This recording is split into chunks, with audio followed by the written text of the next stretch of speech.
Next up is some of y'all may know him, some of you may not, but he's one hell of a spoken word artist, poet, performer, embodier of thought, sound. And therefore, with that said, I'd like to bring to the stage Mr. Ryan Mergen, ladies and gentlemen. Can we have a round of applause for him? Ryan, that's not loud enough. Be louder. Thank you.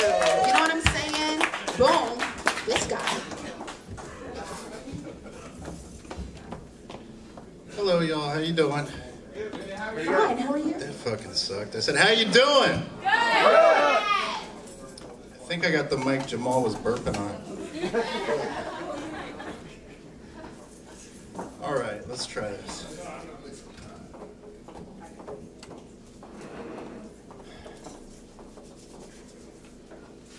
Baby, I think the Wikipedia of you are the apple of my eye and the Windows 10 to my soul. I got mad law for you, baby.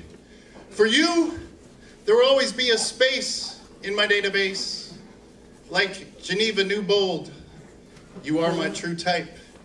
Like ASDF JKL semicolon, you're my home row.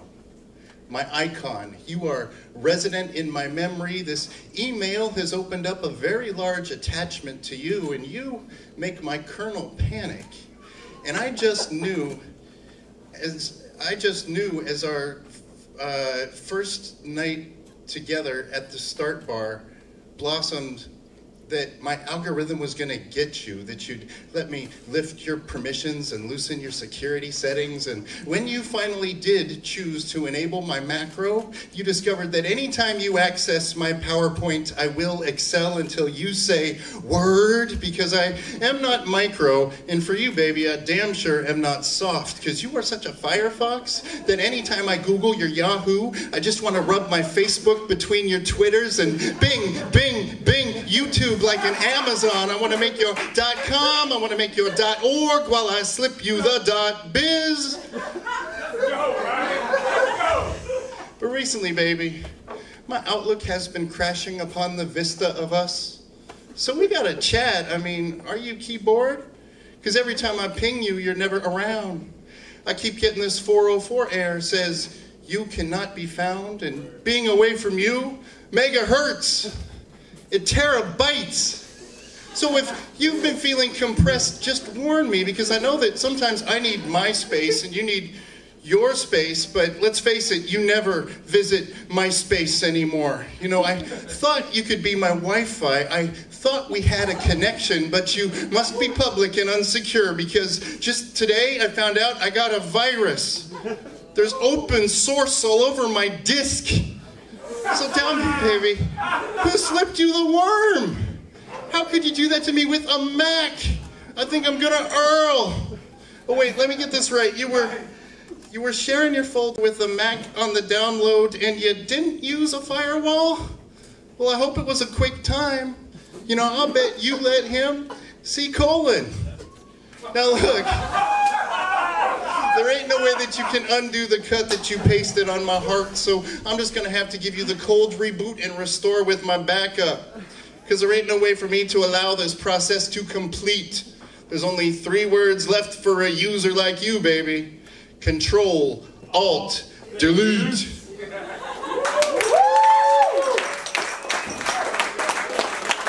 Thank you. All right. Let's do the same thing, except a little bit more maturely.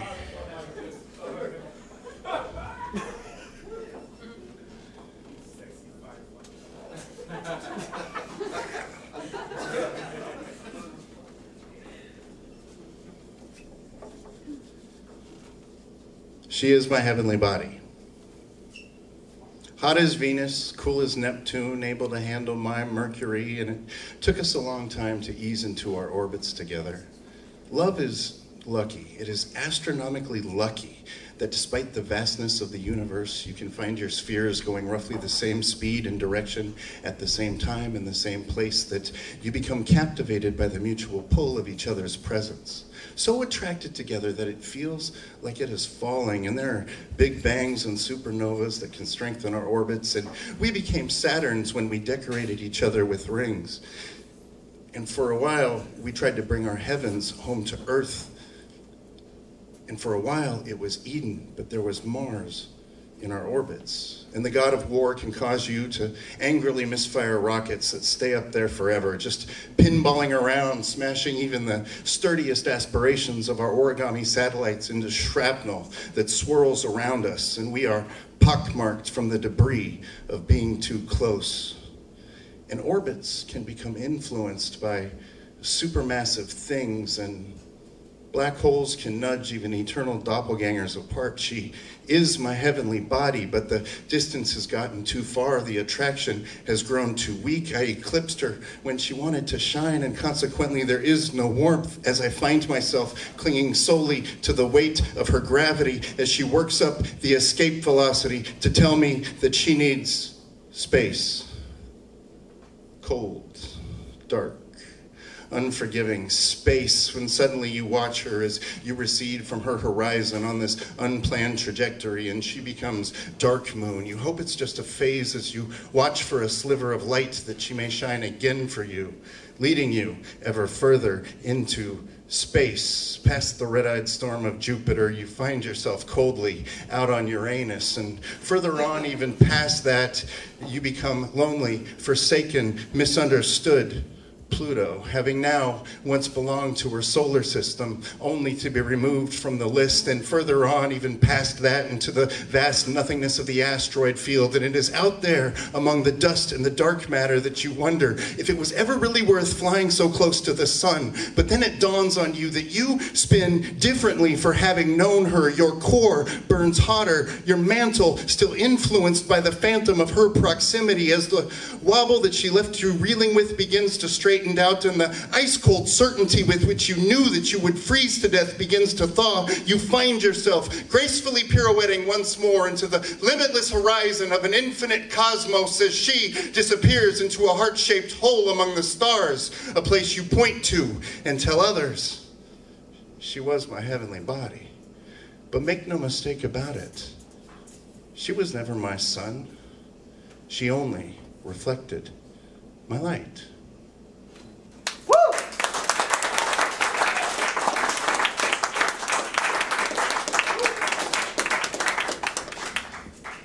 Okay, one more, and then I can get off the stage. No, you guys have been nice. Yeah, so that was like 2 years ago. And so now it's more like, baby, baby! Your ever-present, ever-pleasant, effervescent picturesqueness leaves me breathless, makes me restless, makes me wanna suggest this. Why don't we manifest bliss and undress kiss so that I may caress your breast is. Yeah, I just want to witness your fitness, kiss your midriff, use my finger as litmus, and get down to the business of mischief and hit this. You could give me the stiffness with the quickness, my princess. Make me hard like a nasty vigilante, and my modus operandi is to slip into your panties, make you come in handy, and then up the ante vastly. Girl, I bet you taste like candy. I'll bet that you have a clitoris of licorice that is delicious in its ticklishness. And if I were to nibble it a little bit and get a little spit on it, then lick on it quite rigorous, you get ridiculous with gibberish. And when you were illiterate is when I know I finished it. I try to be considerate. I ain't just here to hit it quick. I like to take my time with it.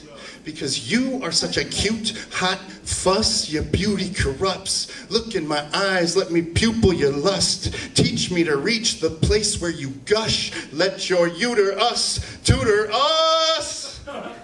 And right about now, I'd like to remind ya that it's the poet's curse that nothing really fucking rhymes with the word vagina.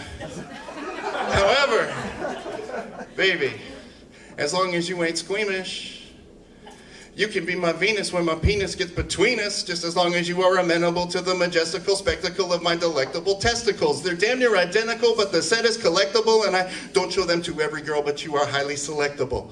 Because you are the hottest goddess, and I acknowledge flawless with that hypnotic bodice. No, I am not a novice. Let me pay immodest homage, because your erotic wattage makes me want to power surge the rocket in my pocket when I dock it in the socket of your epiglottis. 69 is when we gobble it, when pleasure becomes symbiotic. Now, it's okay to shake spasmodic, girl, just don't shake nervosa, and bring them over to the sofa, so I can get closer to your vaginal mucosa like I'm supposed to. Okay, that sounded gross, but tonight I'm your nerdy word player without regret, and the vaginal mucosa is just a layer of epithelial cells that get you wet, and I'm fixing to make them girls sweat. So this may sound perverted and a little coarsely worded, but if we get past the flirting and the smirking, and I insert it inverted and some muscles get exerted, and we get that twerky jerky working, one thing is for certain, I'm gonna put one holy hell of a hurtin' under those meat curtains, girl. I will service your cervix with the verve it deserves, make your vibrator nervous when I swerve on your curves. I want you like a martini, shaken and stirred. You wake up the next morning with it all just a blur as to what did occur. Well, you just got seduced by a poet. And poets, beatboxers, vocal artists of all persuasions, we can tongue more than words. Thank you.